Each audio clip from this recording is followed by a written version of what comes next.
Hello and a warm welcome to the Journey Journals. My name is Gaia from Life of Gaia, and today's interview is going to be around the honoring of shame and guilt.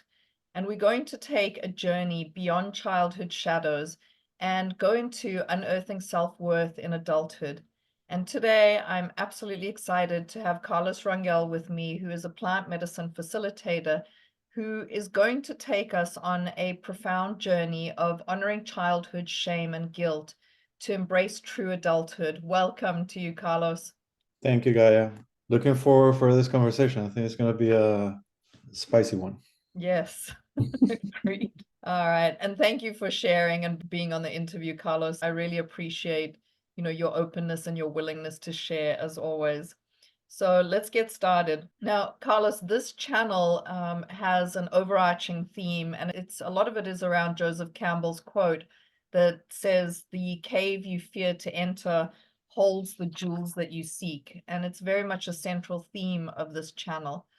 I would love for you to tell us a little bit about yourself for the viewers who don't know you or haven't watched any of your other interviews, and how you identified your own personal cave and what were your initial fears associated with this particular cave? A little bit about myself. I'm 43 right now. I was born in Texas, but I grew up in Venezuela. So lots of family and two sisters and cousins and uncles. So nice childhood, but I think like everybody, we have our own shadows or our own reasons why we don't want to go into our own cave. Like the overarching theme in mind would be like a lack of safety and not so much like a physical safety in terms of like abuse or anything that never happened, but more of like a safety of being in a safe space and being in a place where I can consider that it's going to be there when I wake up type of thing. There was a lot of moving around when I was a kid. There was a lot of situations that made it unclear how we would end up living. So I think that's one cave of like a lack of safety that was always overarching and has always been overarching in my life.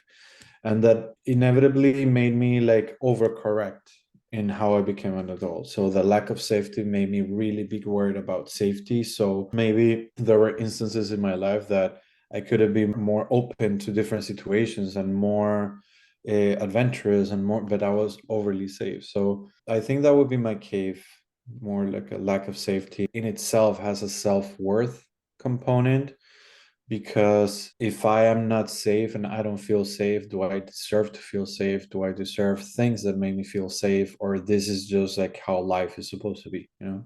So I think that would be my cave.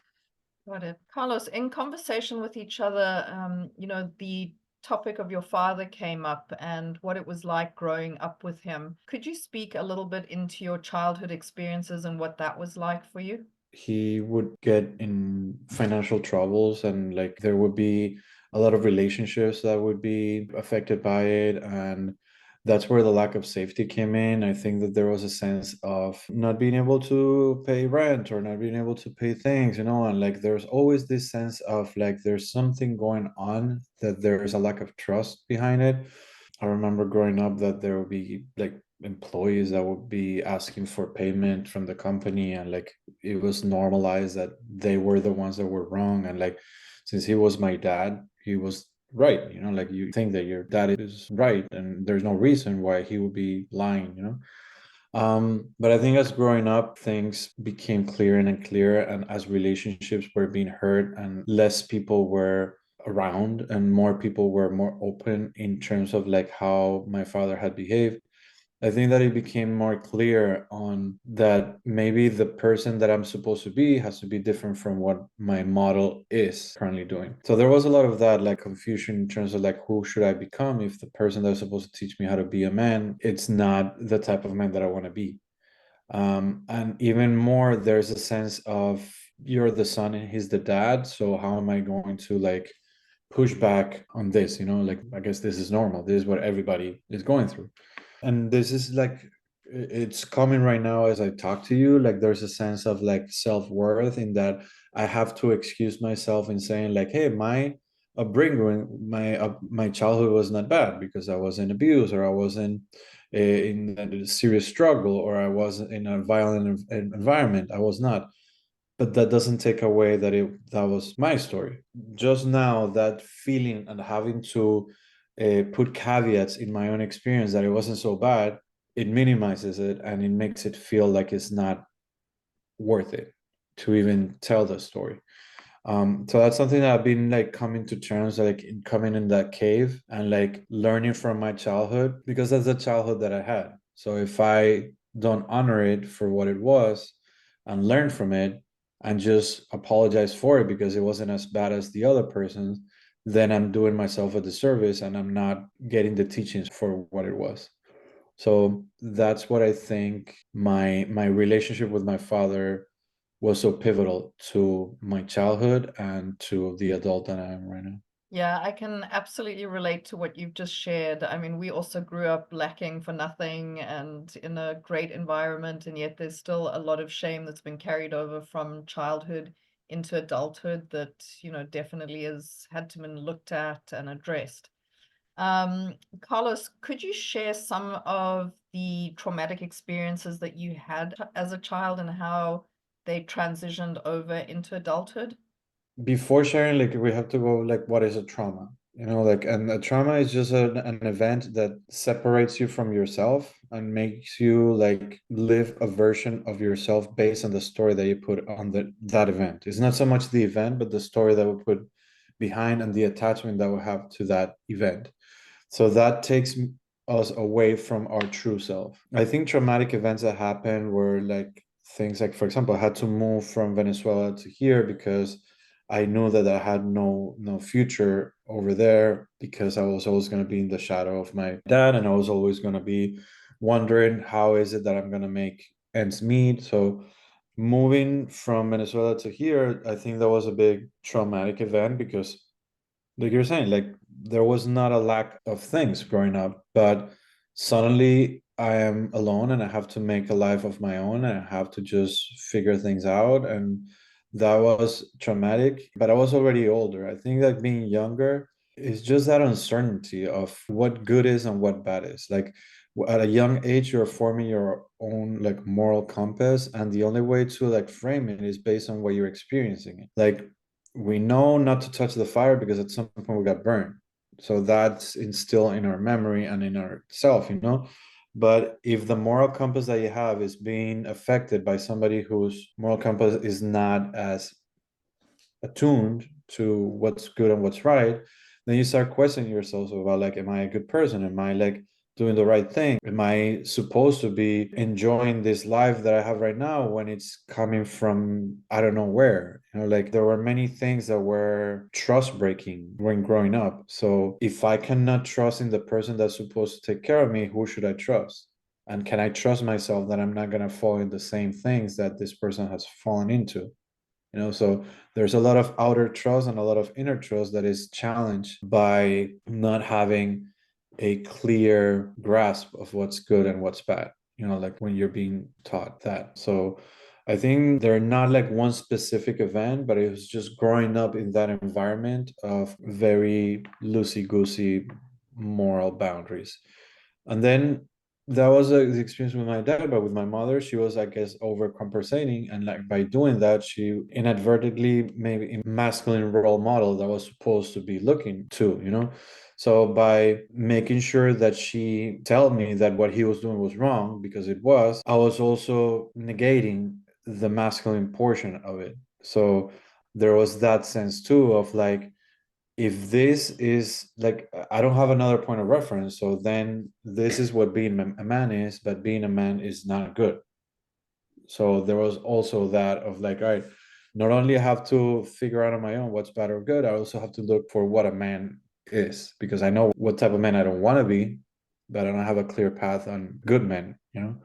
So those were elements of my childhood that really made me who I am today, and like struggles that I have to gone through that as an adult I can see back and I can see like, oh, that was really something that marked me and that I should look into. Like, so this level of like awareness that we have right now as adults is really good when you look back and you see like, yeah, it wasn't abuse or anything, but it doesn't mean that there's no things or a cave to go into, to use your analogy. Sure. And I think the, carrying over of shame from childhood into adulthood is a lot more prevalent than we think.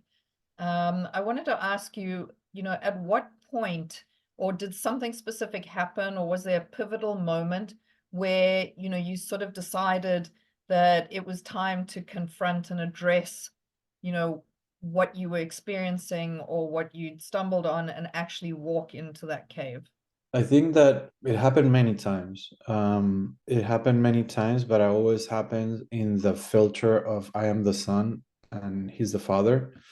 So there were clear phases or events that were wrong that I would challenge, but there was a sense of betrayal that I would feel like, why are you doing this to me? Or why can't you stop doing that? Like, aren't we important enough for you to stop doing what you're doing? But then there was always a sense of like, oh, he's doing it because of the best of the family and he wants to make sure that he's doing it for us, like, and there was always that guilt and that, not even guilt, that shame of he's doing his best, so who am I to judge him? But I think a pivotal one, or the most recent one that I can think of, was when I did a fast quest last year. Like, I was able to have a conversation with him for the first time as a father. Like, I am a father right now, and I was talking to him as another father. So I wasn't talking to him as he's my father and I'm the son. It was two adult male fathers talking to each other. And that's the first time that I could tell to his face, like, what you did was wrong, because I, as a father, will never affect somebody else's life in order to benefit my own family. So that was a time where my moral compass, like, it was a reaffirmation that I didn't have to like do something for somebody else to prove myself. It was just a saying like, I'm already doing this and I'm in my path, and your shadow is no longer going to darken what it is that I have to have really clear from now on. So I think that was a key one, but I'm happy that it happened. But I know that there were other instances where, being younger, I would recognize that what was going on was wrong, and it was hurtful, and it was lonely at times, because if you're the one that I have to follow and you're the one that has to protect me, why is it that I'm doing the role of the father and you the son? So there was always a lot of confusion on that end, and how to evolve from that, because at the end you want to have a relationship. But my relationship with my dad was very strained because of that. And even when he passed away, like, I had a chance to like be in his next to him on his deathbed, and like he was sick for a few years, and at the end he was just there, and I could see him not as my dad, but just as another person that was just transitioning.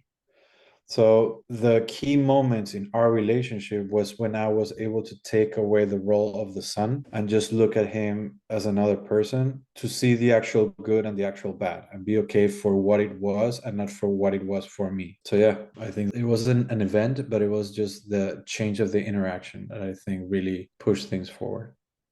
Yeah, and it sounds like almost not, stepping out of the role of parenting your parents, and being a child in the Yeah. child parent role. Yeah, I mean, like, growing up in that environment, like, I had to, not because I had to like work and pay the bills and everything, but I had to somewhat become I don't want to say the father, but the masculine figure, in terms of like, somebody has to know in this house that what's happened is wrong, right? Like, and if the person that is leading this is not vocal about it, then I have to be myself. Like, I have to be in my own self vocal about it. So I have to take stance that is not something that a 9-year-old should be taking, like moral stance of what's good and what's wrong.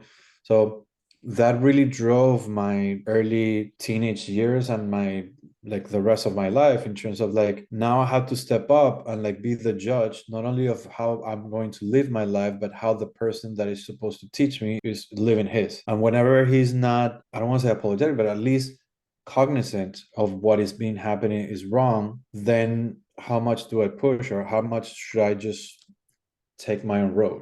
So there was a lot of like self-discovery, a lot of like confusion, a lot of guilt and shame, because of all the uncertainty and of all the figure it out on your own that needed to happen at a young age. And having the external pattern of like, your dad is this person, also drove it to like, all right, do I believe it, or do I do my own point of reference, or do I believe my dad, or like, so there was a lot of like pulling and pushing. So I guess the not I guess like, I know that the shame and the guilt that I brought from the childhood as an adult, it's mainly of being okay with the person that I met today and not questioning so much. There's a lot of like, am I a bad guy or am I a good guy? Like, but based on other people's references. But I have to like have a strong centered reference on my own to really feel good that, yeah, sometimes it's good, sometimes it's bad, but it's not coming from a place of trying to hurt anybody else. It's Of just, course. Yeah, and Carlos, along this path of, this journey of discovery and self-discovery and sort of trying to navigate your way through all of this, I know that you started to seek out certain tools and modalities. And, I feel like myself, I'm on the constant exploration and discovery of different tools because some of them can be life-changing and have changed my life. And I'm always wanting to share them with other people. So I wanted to ask you, you've mentioned one or two already, but I wanted to ask you, what were the most helpful tools to you and what were they? I think like you, like I'm also very curious in terms of like self-development and exploration. Um, but the common thread on all these experiences are like, what are the teachings that are gonna help me live a better life? And not allow me to have a better life in terms of like make it easy for me, but what is gonna help me make a path for myself? So like sacred plants are being like super incredibly useful for me in terms of like inner work and like self-exploration and what do I stand for or who am I and like how to live my life and what's important, what's not important. So that has been super valuable from that lens. But there's many teachings as well. Like I gravitate towards Buddhism because it's like a way of life. It's a teaching. It's like a how to live a proper life, being right in terms of like how to do the right thing. Like those type of like teachings, very more indigenous practices like sweat lodges, for example, or fast quests or vision quests. Those are all based on rites of passage and like improvement of yourself that helps me know that I have the answer within and I don't have to look for it anywhere else. And there's a not only a self-development portion of it, but there's also like a lineage behind it. Like people have done it this for many years and like for thousands of years, either sacred medicine or indigenous practices or Buddhism. So the tools are there. So part of it is just being curious and looking what resonates with me. And maybe the whole gamut of Buddhism doesn't resonate, but there's teachings within itself that is going to help me continue my path. So all the practices that I've done and all the teachings and all the masters that I've seen, I don't see it as a one type of like solution for everything, but it has allowed me to identify what's good for me and what's not. So that level of discernment has also helped me to become the man that I become and the knowing that there's so many things that I don't know. So that's what I like about this path of like figuring things out as you go. So there's not like one teaching. If the teaching would be one, it would be curiosity, to stay curious and to just like know that there's so much out there then to learn and to grasp. Yeah, that's amazing. And speaking of tools, you mentioned plant medicines earlier, and you've mentioned it a couple of times. And I know, like myself, psilocybin has been, a very important and powerful healing tool for you, as it has for me, just because of the sheer level of insight that it is able to provide me with and the different perspective that it's able to provide me with. I wanted to hear what your experience was with using psilocybin as a tool, and the insights that you gained from it. I think that I had the luck to try many plant medicines, but psilocybin is the one that I don't know, I always go back to because of the level of like inner work and the shadow work that you can do with it. It has a beautiful personality in that it complements the space that I go. Like if it's a challenging experience, it can be challenging, but it can be nurturing at the same time. Or if it's a joyful experience, it can be joyful, but it has a meaning behind it. So it's just like pure bliss based on nothing. And then based on those spaces that we create, different downloads come in, and like all these downloads and information feel like they're coming from within. Like there's other medicines that the downloads might be so big or so like alien that it feels like it's from another planet and like from another universe. With psilocybin, it feels more close to me. So everything that happens there feels more sincere, more to heart. So that's why I always go back to it, and I enjoy being able to talk to it. Like I always have a conversation with it. It's the first plant medicine that I could really connect to in a personal level, like not in a conversation of why is this happening to me or what do you want to show me, whatever, but it's more about communing with it and like being there and sitting with it and like introducing myself and like having a sense of both personalities just having a conversation. So the way that it's helped me is that in those conversations, I end up talking to myself in a more compassionate and more or less judgment type of conversation. So it helps open wounds or open faces of myself that maybe I didn't want to go into.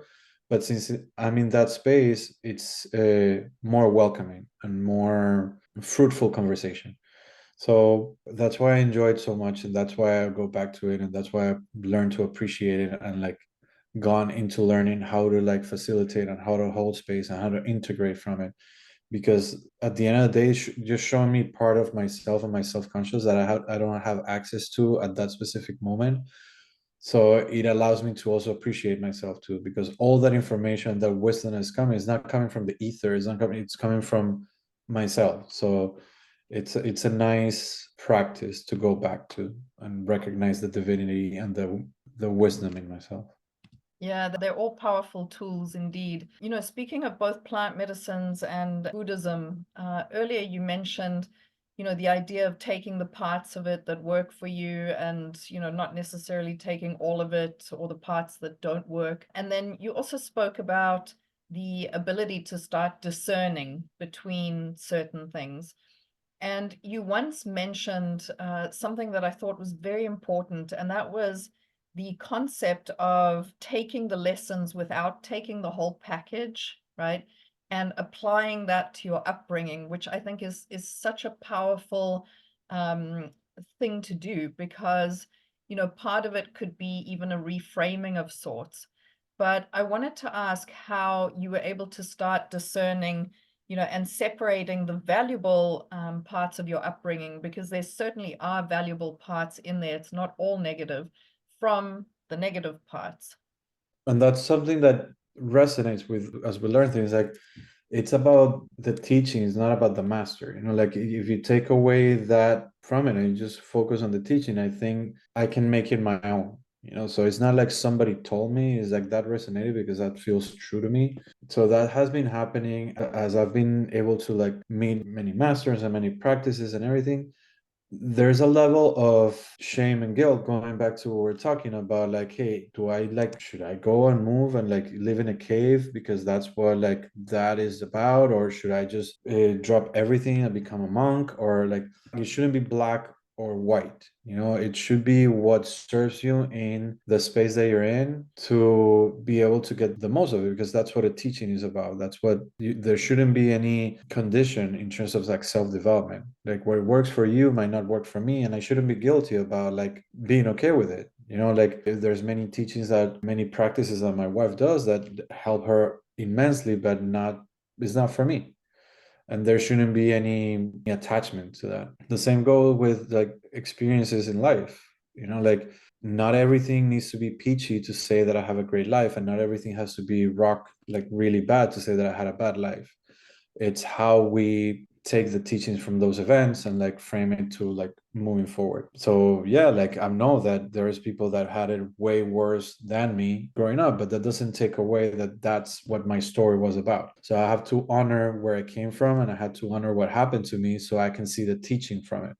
Because if I don't and I brush it off and I say like no, because since I there was no violence environment, I wasn't abused, we were not at war, my parents didn't, there was not a death in the family, so I should have just a great life and everything. I am not saying that I'm ungrateful for that. I'm saying that I would be dismissive to the events and that really happened to me and not looking into them to see what the actual teaching was about. Because if not, everybody would have the same life experience. If you don't learn from the events from your childhood or from your life, even if they're not as grave as other people and you're comparing, everybody will have the same life because it's black or white. Either you have a good childhood or you have a bad childhood.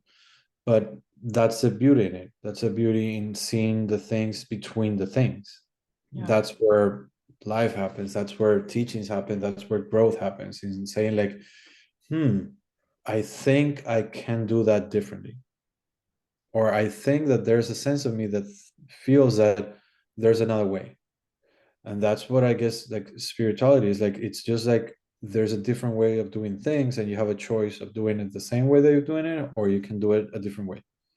And that's what life's about, I think. I don't know. That's a great point. And, you mentioned beauty earlier, and I wanted to ask you, what are some of the main jewels that you found in that cave of guilt and shame? I think curiosity is a big jewel. Like that sense of like, there's got to be a better way. Like at first it felt so daunting and so big because there's not an answer within itself. It's just a sense of always looking and always searching. But I think that's a jewel within itself because there's always that component of there's another way of doing things. So if I'm curious to find that way, I'm also curious to find a way out of the samsara or the circle that I've been at. And from the shame and from the guilt and from everything that we've spoken about in the childhood, I think a jewel is finding that inner wisdom of saying like, this feels iffy. Like this shouldn't be like this for everybody. Like I don't have to follow the footsteps of somebody that I don't feel is the path that I want to follow. So they're jewels and they're hard to like identify sometimes because they're covered in mud. And so you have to like really look into them for what they are, which are teachings that have always been there. But if you're not open to them, they're gonna pass you by. So those are two jewels that have allowed me to be the person that I'm at today and have the relationship that I have and like have the joy and the despair and the happiness and the sorrow that I experience with a sense of I am allowed to experience those things. I could be just rolling with the flow and like just be in sorrow for it, but like just being, it's okay to be sad at a moment because actually I'm feeling that emotion and I'm alive to feel that emotion. So it helps me see things in a different lens, being that curious, I guess. Yeah, and what I'm hearing out of it too is also a sort of deeper standing for yourself and trust in yourself and a trust in your feelings and your trust in your own decisions and, standing firm in that. Yeah, there's a lot of trust in there, and there's a lot of self-compassion and like lack of judgment when maybe the decisions are not the right ones because I'm not like I'm still a human being, and sometimes I know that I'm not doing the best thing for my self-development and for my personal growth, but I don't whip myself about it so hard. I just be a little bit more mindful that next time I'm gonna have the same choice, and it's up for me to like make a different choice. So yeah, there's a out of that guilt and that shame, it's some trust in that some of that guilt and that shame is not necessarily mine, but the one that it's mine is for me to really either make it bigger or just see it for what it is and learn from it. Right. Carlos, for people going through, similar struggles at the moment and dealing with childhood trauma and trying to transform it, what suggestions do you have for them, especially the ones that are about to embark on their own healing journey? Yeah, I mean, like that's a big question in terms of like what to suggest to people like that have gone through traumas because not one trauma is the same. So I tell this based on my own experience and with the intention of just sharing something in terms of if it resonates. But it's not an answer or a solution for a trauma. It can be very daunting to come to terms with it, but like we were talking initially, what a trauma is about the attachment or how much we see ourselves in a traumatic event, like how much we let the trauma itself define us, not to minimize the event itself, but what really makes it big is the stories that we tell about it. And that separates us from ourselves and makes things a little bit murkier and more difficult to navigate. So I would try to invite the person that is asking me this question to just see for one moment the trauma as the event and separate the event from the story because we have more agency in the story. We cannot control the event. So we could revisit how that trauma has affected us afterwards and the story that we told, because we can tell another story and we can see some teaching or some silver lining that maybe it's very hard to see at the moment, but that's where I guess the healing component comes and like the path forward can come. And again, it can be very difficult for some people because of the level of the trauma itself. But from my personal experience, that's something that I would try to invite the other person to see. Well said. Are there any books that you might be able to recommend that could be helpful? And not so much like a book right now comes to mind, but there's a podcast called The Sounds of Sand, and Sand is science and non-duality, and they talk a lot about trauma and how to manage trauma. And Gabor is just a huge personality in that space. So that podcast is very, very interesting and super helpful in how to navigate trauma. I think also like comes to mind right now is Brené Brown, because I feel like sometimes with trauma is about being able to speak it and speak the emotions and the feelings that you're going through. And there tends to be a lack of language in that sense. So we say either we're angry, we're sad, or we're happy, but there's so many emotions within those three that having that deeper vocabulary can help us express what we're really going through and come to terms with that trauma, you know? So the power of vulnerability, or she also has like a show in HBO called The Atlas of the Heart, which is very much about communicating your emotions. So I think that's really important when talking about trauma. So those two came to mind right now. Both great recommendations. Thank you so much for them. Carlos, just to finish off, what is your message to the world? I would say just like be curious. Like there's nothing wrong in just learning new ways of doing things. It doesn't mean that you've been doing it wrong. It just means that there might be a better way. Great message. Thank you. And Carlos, speaking of curiosity, again, I want to take a moment to acknowledge you. I want to acknowledge you for your openness, for your vulnerability, for sharing parts of your life and your upbringing and your family that aren't always easy. You know, it's very much like opening the kimono. So I appreciate you for that. And then, you know, I also feel that because of this curiosity and the work that you're continuously doing, I think it's what allows you to be the sort of steadfast space holder that you are and are becoming more and more. And you know, the holding of space for people going through similar experiences. And I feel like it makes you rock solid in that environment. So thank you for that. Thank you, Gaia. That's really special coming from you. I appreciate it. You are absolutely welcome. It's been a pleasure as always.